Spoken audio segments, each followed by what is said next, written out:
बचपन की भांति इस बार भी मुझे मना ही लिया तुमने।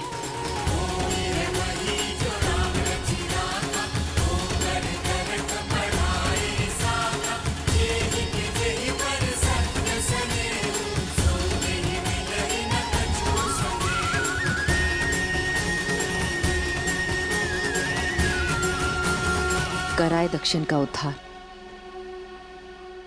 किंतु अब मेरे राम को राजा बनना होगा। अयोध्या को, अपनी प्रजा को आगे ले जाना होगा। अपने वंश को आगे बढ़ाना होगा राम। इस राज्य का उद्धार करना होगा। यावर रामचंद्र की, यावर रामचंद्र की, यावर रामचंद्र की।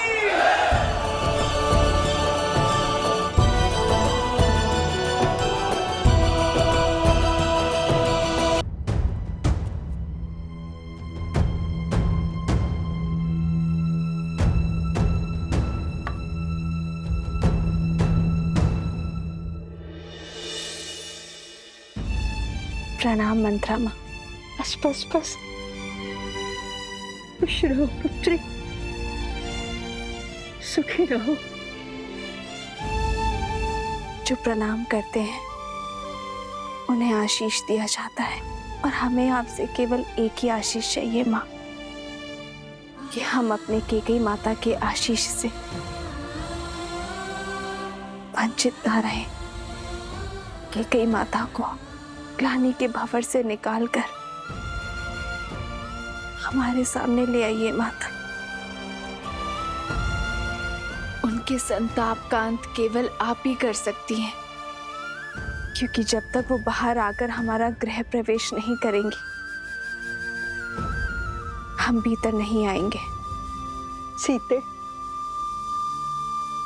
मैंने कैकई के मन में जो रामधुन रूपी अमृत को विष में बदल दिया है, उसे कैकई को अपने प्रिय पुत्र को वनवास भेजने के लिए विवश किया। सीते, अब मैं ही कैकई की ग्लानि के विष को राम मिलन के अमृत में बदलूंगी। सीते, अब मंत्रा ही जाकर उसका द्वार खोलेगी। हाँ,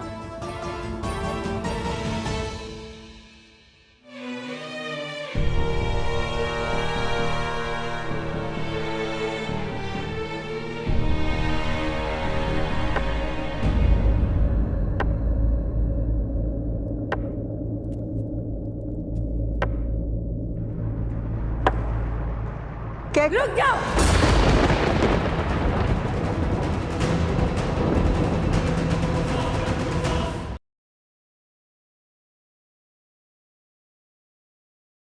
इतना घोर लांछन सहने पर भी आपने संसार में मर्यादा और धर्म की स्थापना में योगदान दिया है माँ।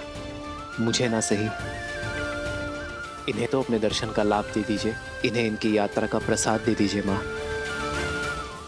कराए दक्षिण का उद्धार, किंतु अब मेरे राम को राजा बनना होगा। अयोध्या को, अपनी प्रजा को आगे ले जाना होगा। इस राज्य का उद्धार करना होगा। कल देखिए, उर्मिला अपनी निद्रा केवल लक्ष्मण की उपस्थिति में ही तोड़ सकती है। जाओ लक्ष्मण, और उर्मिला को निद्रा से जगाओ। दुख की निद्रा मृत्यु का कारण बन सकती है। उठो उर्मिला, आंखें खोलो, देखो मैं आया हूँ। जो इतने वर्षों से नहीं जगी, वो अब जगेंगी क्या? मुझे तो बहुत घबराहट हो रही है।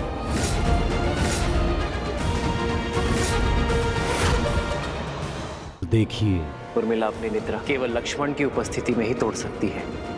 जाओ लक्ष्मण, और उर्मिला को निद्रा से जगाओ। दुख की निद्रा मृत्यु का कारण बन सकती है। उठो उर्मिला, आंखें खोलो, देखो मैं आया हूँ। जो इतने वर्षों से नहीं जगी, वो अब जगेंगी क्या? मुझे तो बहुत घबराहट हो रही है।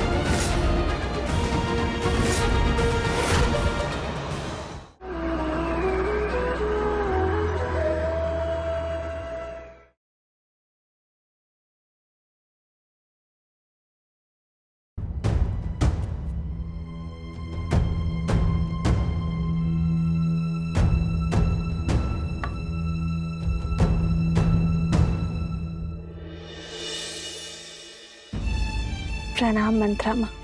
बस बस बस, खुश रहो पुत्री, सुखी रहो। जो प्रणाम करते हैं उन्हें आशीष दिया जाता है, और हमें आपसे केवल एक ही आशीष चाहिए माँ, कि हम अपने कैकेयी माता के आशीष से वंचित ना रहें। कैकेयी माता को ग्लानि के भंवर से निकालकर हमारे सामने ले आइए माता। उनके संताप का अंत केवल आप ही कर सकती हैं, क्योंकि जब तक वो बाहर आकर हमारा गृह प्रवेश नहीं करेंगी, हम भीतर नहीं आएंगे। सीते, मैंने कैकेयी के मन में जो रामधुन रूपी अमृत को विष में बदल दिया है, उसे कैकेयी को अपने प्रिय पुत्र को वनवास भेजने के लिए विवश किया। सीते, अब मैं ही कैकेयी की ग्लानि के विष को राम मिलन के अमृत में बदलूंगी। सीते, अब मंत्रा ही जाकर उसका द्वार खोलेगी। हाँ,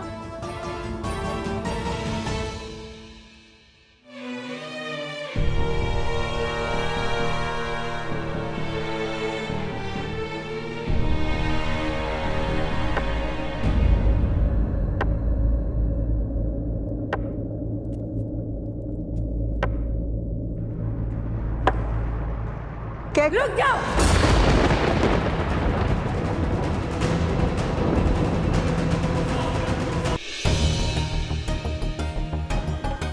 साहस कैसे हुआ मुझे अपना मुख दिखाने का? और तुम्हें मुक्त किसने किया? मेरी मति भ्रष्ट कर, मुझसे इतना बड़ा अपराध कराकर, अयोध्या का शीश झुकाकर तुम मेरे समक्ष शीश उठाकर खड़ी कैसे हो? कैसे खड़ी हूं? ये प्रश्न तब नहीं पूछा जब तुम्हारे बचपन से अपना घर, अपना परिवार, अपना संसार छोड़कर दिन रात केवल तुम्हें संभालने के लिए खड़ी हुई थी। कितनी अभागन हूं मैं, जिसे अपनी संतान की भांति पाला, वही मुझे अपराधन मानती है, जिसे प्रेम की छांव में रखना चाहा, उसी के क्रोध का पात्र हूं मैं। कैकेयी, क्या भूल थी मेरी? ना मैं अयोध्या की पुत्री, ना बहू कैकेयी से आई, किंतु तुम्हारी भांति अयोध्या की ना बन पाई। यही भूल थी ना मेरी। अपने राष्ट्र का प्रभाव, उसका मान बढ़ाना चाहा, उसकी शक्ति बढ़ानी चाहिए। यही थी मेरी भूल। ये सब केवल तुम्हारे लिए किया कैकेयी, केवल कैकेयी राज के लिए किया। परंतु इस राष्ट्र प्रेम का परिणाम क्या मिला? 14 वर्ष का कारावास। भरत को गए हुए कुछ क्षण भी नहीं हुए थे कि महाराज ने राम को युवराज घोषित कर दिया। ऐसा कुछ करो कि महाराज स्वयं तुम्हारे पास आए। अयोध्या के सिंहासन पर अब राम नहीं, भरत बैठेगा। भरत बैठेगा। राम के लिए 14 वर्ष का वनवास। कुछ नहीं सुनना है मुझे, कुछ नहीं सुनना है। चली जाओ यहाँ से। हाँ कैकेयी, चली जाऊंगी अयोध्या से, किंतु एक चिंता साथ लेकर जाऊंगी कि मेरी पुत्री कैकेयी का क्या होगा।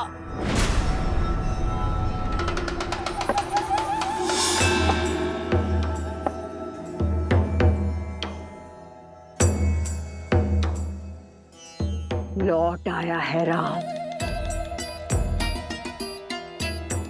अब देखना कैसे उसके क्रोध की बेड़ियां तुम्हारी स्वतंत्रता को जकड़ती हैं। कुछ कुछ भी करके राम को रोक लो कैकई, अन्यथा तुम और तुम्हारा भरत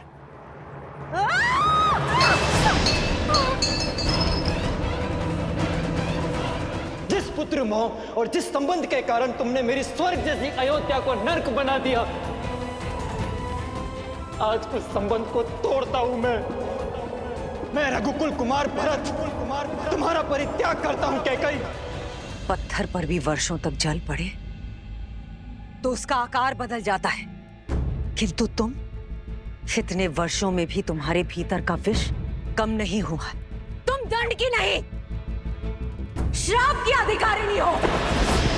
मेरी स्वर्ग जैसी अयोध्या पर नरक की छाया हो तुम। नहीं। मेरे घर परिवार पे जो विष के मेघ बरसाए हैं तुमने, उसके लिए आज मैं कैकई तुम्हें श्राप देती हूँ कि आज से तुम्हारा नाम पाप, बुराई, अधर्म और अंधकार से ही जोड़ा जाएगा।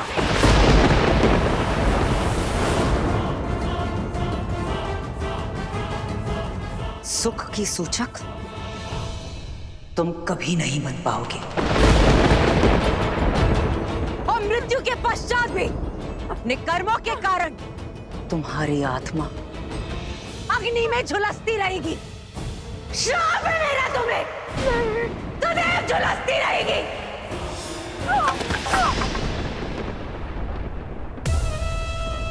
दासी हूं ना, जो स्वामी दे सर माथे पर। जाते जाते भी कैकई केवल तुम्हारे हित के बारे में सोचूंगी। तुम्हारा लाभ ही मेरे जीवन का उद्देश्य है। मेरी बात समझो, राम के स्वागत के लिए मत जाना, क्योंकि अगर तुम उसकी आरती नहीं उतारोगी तो वो अयोध्या में प्रवेश नहीं करेगा।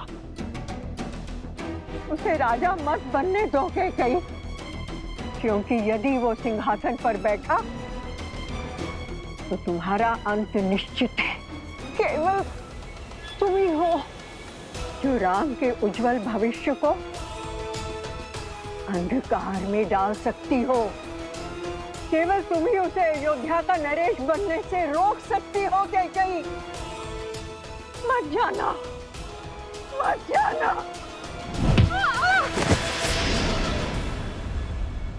और कितने पाप कराओगी मंथरा? खेद है मुझे कि मैंने कभी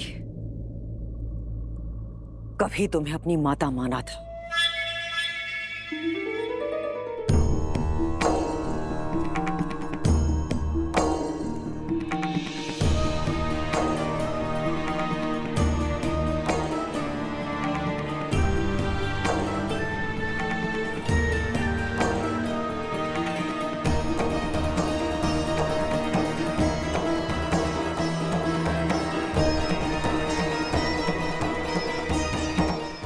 कटुवाणी ने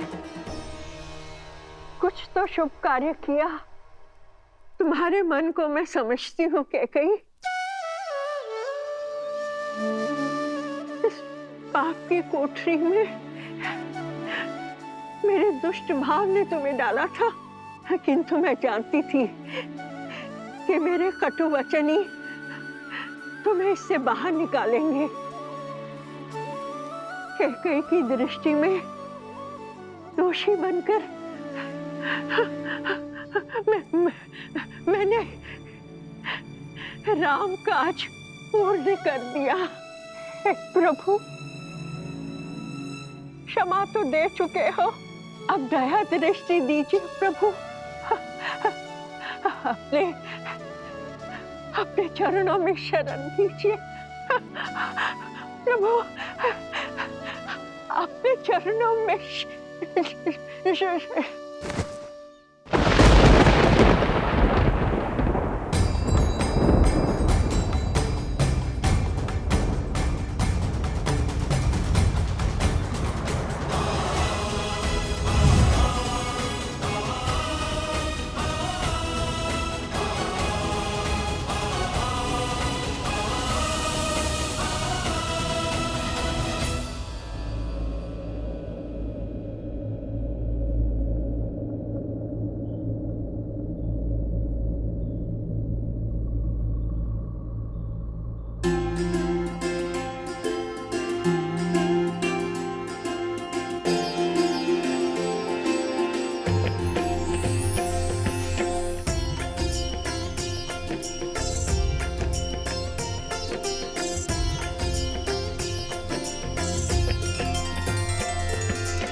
भोर की किरण के साथ जीवन का तेज भी लौट आया है।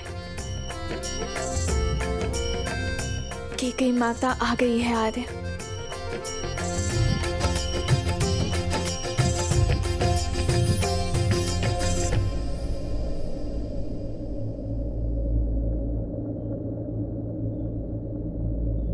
माँ,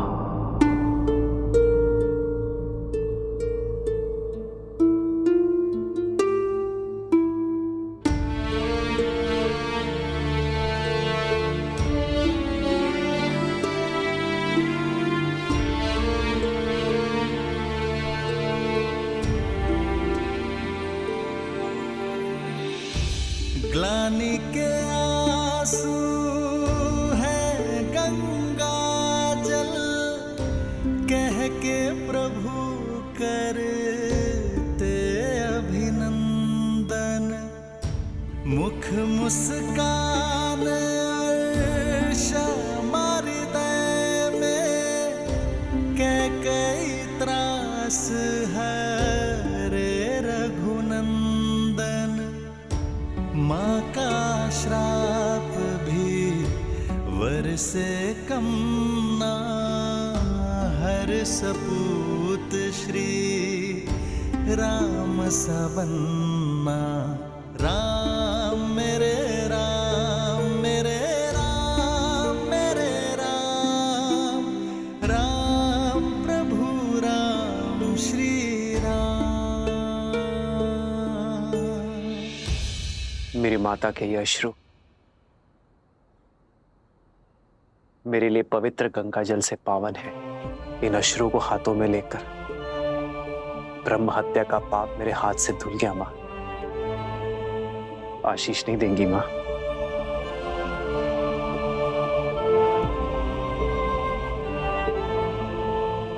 आयुष्मान भव। मंगल भवन अमंगल हारी, द्रवहु सुदशरथ। मुख नहीं दिखाना चाहती ना? ठीक है, किंतु अपने पुत्र को चरणों में बिठाकर उसकी बात सुनने की कृपा कीजिए माँ। आइए माँ।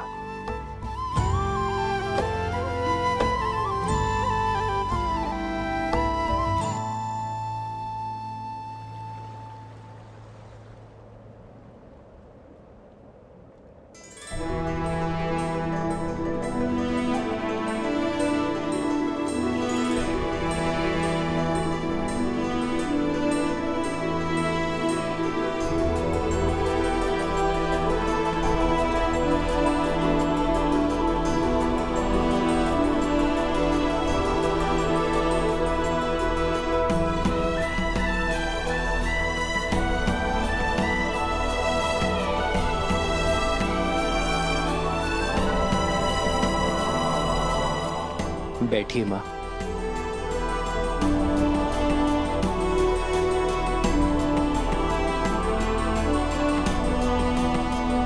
रघुवंशी हैं हम,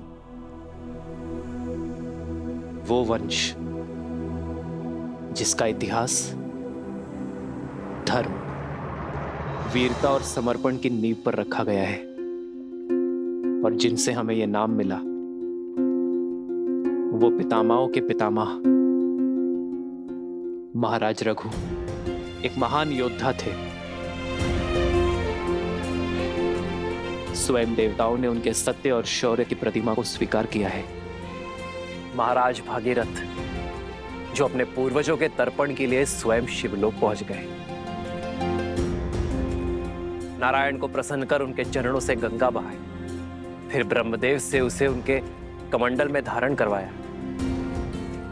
स्वर्ग से गिरती मां गंगा के वेग को थामने के लिए महादेव को उनकी जटा में रोकने के लिए मनाया। महादेव की जटा से गिरती धरा को भारत में लाने के लिए स्वयं अपने नखों से नहर खोदी, और महाराज दिलीप की धर्म की कहानियों से तो स्वयं इंद्रलोक भी अछूता नहीं है। आपके पति मेरे पिताश्री महाराज नेमी, उन्होंने 10 दिशाओं में युद्ध लड़ा, देवासुर संग्राम लड़ा और महाराज दशरथ कहलाए। मेरे सभी पूर्वजों ने संसार में रघुवंश की कीर्ति का ध्वज लहराया है,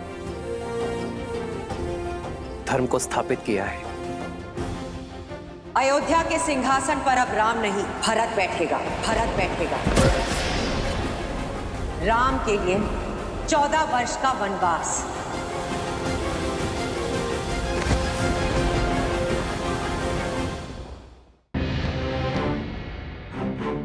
पर सोचिए मां, इतने प्रतापी योद्धाओं में से किसी ने दक्षिण की ओर प्रवास करने की इच्छा नहीं की, किसी ने वहां धर्म का ध्वज नहीं लहराया। वो अवसर मुझे मिला मां, मुझे, और वो अवसर मिला आपके कारण। यदि आप मुझे वन में ना भेजती तो रावण का अंत कैसे होता मां? संसार में मर्यादा और धर्म की स्थापना कैसे होती? यदि आप ना होती तो इतना बड़ा समाज, मेरे वानर वीर, रीछ, असुर, ये सभी धर्म और ज्ञान की गंगा से वंचित रह जाते मां। मां, यदि आप ना होती तो समस्त दक्षिण आज उत्तम धर्म का सुख नहीं भोग पाता मां। मां, आपका दिया ये वनवास समस्त आर्यवर्त के लिए वरदान बना। वो आप ही थी जिन्होंने महाराज दशरथ से लड़कर हम भाइयों को गुरुकुल भेजा। मां, वो आप ही थी जिन्होंने रावण का अंत और मर्यादा की स्थापना का आधार रखा। ये जो मेरे मित्र हैं, मेरे सहायक, मेरे वानर वीर, जिन्होंने मेरी रक्षा की, ये केवल मेरा राज्य अभिषेक देखने नहीं आए हैं मां, केवल यहां भोज खाने नहीं आए हैं। ये उस माता के दर्शन करने आए हैं जिन्होंने 14 वर्ष का एकाकीपन काटकर भी अपने पुत्र को समाज और धर्म की रक्षा के लिए भेजा। जिसे आप अपराध समझ रही हैं, वो मेरे वानर वीरों के लिए उद्धार बना। इतना घोर लांछन सहने पर भी आपने संसार में मर्यादा और धर्म की स्थापना में योगदान दिया है मां।